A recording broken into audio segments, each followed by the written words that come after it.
մենք ծրագրում նաև ամրագրել ենք հարկային արտոնություններ պետության կողմից առաջնահերթություն համարվող ոլորտներին։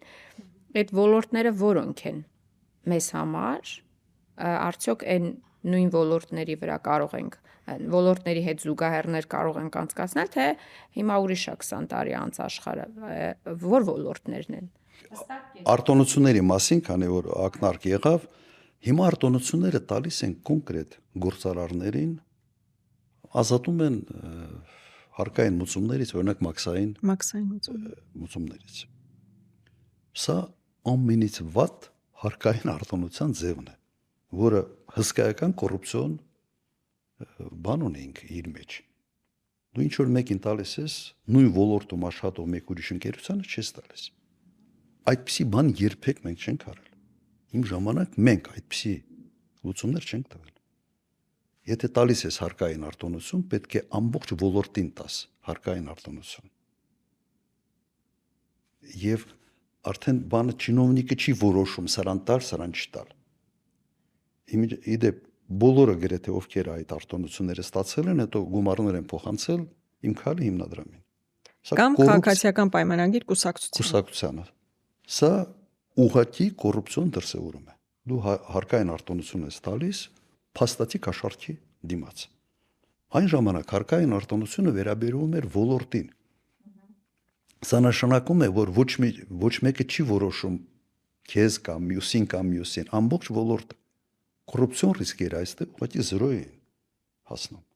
Բայց ոլորտը սկսում է զարգանալ։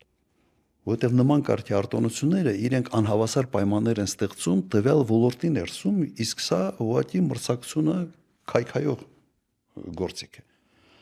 Իդեպ այն ժամանակ հենց ստեղծեցինք առաջի անգամ պետական կառույցներ, որոնք պետք է հետևեին հենց արդար մրցակցության, եթե չեմ սխալվում 2001 թիվ։ Այն ժամանակ ես ասացի, առաջի խնդիրը եղել է նոր աշխատատեղեր, քիչ ներդրումներով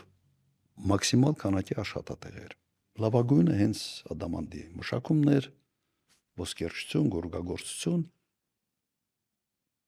Հիմա ես կարծում եմ այլ մի քիչ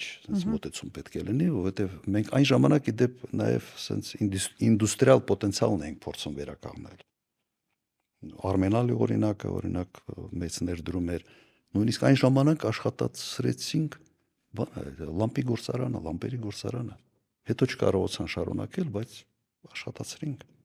Ամբողջ վերամշակվող արդյունաբերությունը ձևավորվեց այն ժամանակ։ Հայաստանը ամբողջ sense այդ կոնֆետները ներ են մուծում։ Grand Canteen այն ժամանակ ստեղծվեց։ Ես կարող եմ նույնիսկ վերամշակվող գործարանների առումով ասեմ հետևյալը. առաջի իմ պայմանավորությունը, իմ առաջի այցը Դավոսում ես պայմանավորել եմ շվեյցարացուց հետ, տեխնոլոգիա են ներմուծվել եւ 4 գործարանում կիրառվել այդ տեխնոլոգիան ասեպտիկ ճանապարհով տոմատի մածուկ ստանալու տեխնոլոգիա։ Առանց չես կարող արտահանել, չես կարող պահել ինքը ուղղակի չէր դիմանում շատ կարճ ժամանակում փչանում էր։ Սա այն մոտեցումն է, որը կիրառում էինք այն ժամանակ, պրոակտիվ մոտեցում։ Ոչ թե ասում ենք հիմա այս բիզնեսը ինչ որ լավ եկամուտներ ստանում, մի հատ նայեք ոնց են կթում կողը կթելու համար պիտի կերակրես։ Իսկ եթե դու անընդհատ ասում ես բյուջեն լցնեմ եւ հասնում ես այն վիճակին, որ բացի նրան, որ այդ կատն ես կթում կողից, այդ խոտը որ պիտի ուտի, այդ խոտն էլ ես քաշում։ Բայց ասում ես, այս ինչքան կատ տալիս էր, այդ նույն կատը դուր, չի լինում կյանքում այդպեսի բան։ Հատկապես սկզբնական շրջանում ոլորտը պետք է պետության կողմից խրախուսվի։ Այսօր ավելի շատ ինչ եմ ես տեսնում, ինչ է կարելի անել այսօր։ Օրինակ փայլուն տարբերակ եւ տրենդային է օրինակ դրոնների արտադրություն արդյունաբերական։ Մենք ունենք հսկայական շուկա, Ռուսաստանի շուկան, ԵԱՏՄ-ի շուկա։ Մենք պետք է բերենք սկզբից ստեղ հավաքենք, արտահանենք այդ շուկան։ Սկսում ես ստեղ հավաքել, հետո սկսում ես արտադրել որոշակի կոմպոնենտներ։ Եվ մի 3-4 տարում դու կարող ամբողջությամբ սկսես արտադրել հենց այստեղ։ Էլեկտրոնիկան շատ հանգիստ կարելի է Հայաստանում անել։ Եվ ոչ թե գնալ այն սովետական մոդելի հսկա գործարանների ճանապարհով, Գործարաններ 100, 150, 200, 300 աշխատող ունեցող գործարաններով ավելի շատ գերմանական այդ մոդելի կիրառում է այստեղ։ Բայց մրցունակ կլինի էլեկտրոնիկան։ Դու պիտի մրցունակ սարքես։ Դու հարկային արտոնություն ստեղծի, օրինակ բժշկական տարբեր սարքավորումների։ Պայմանավորվի խոշոր ընկերությունների հետ։ Ստեղծիր հարկային արտոնություններ եւ այդ ընկերություններին համար այնպիսի պայմաններ ստեղծի, որ իրենց համար ձեռնտու լինի իրենց արտադրությունը տեղափոխել ավելի ասենց թանկ աշխատուժ ունեցող երկրից քո երկիրը։ Ավելի մատչելի Ավելի մատչելի, ավելի հարկային, ասենց արտոնություններով։ Սկզբից սկսում ես այստեղ հավաքել, հավաքման ճանապարհով դու մտնում ես հսկայական շուկա, ԵԱՏՄ-ի շուկա, հետո սկսում ես կրկնեմ այդ կոմպոնենտները սկսել արտադրել այստեղ։ Ասենց միանգամից sense չի լինում։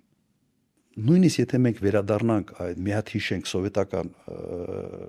մոդելը ոնց էր աշխատում։ Ստեղի գործարանները վերջնական արտադրանք շատ քիչ էին տալիս։ Ավելի շատ կոմպոնենտներ էին սարքում, ավելի մեծ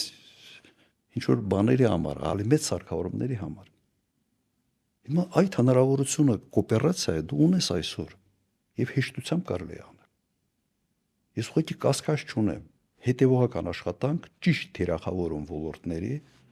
եւ ստեղ ուղղակի կարելի է մեր ինդուստրիալ այդ պոտենցիալը վերականգնել։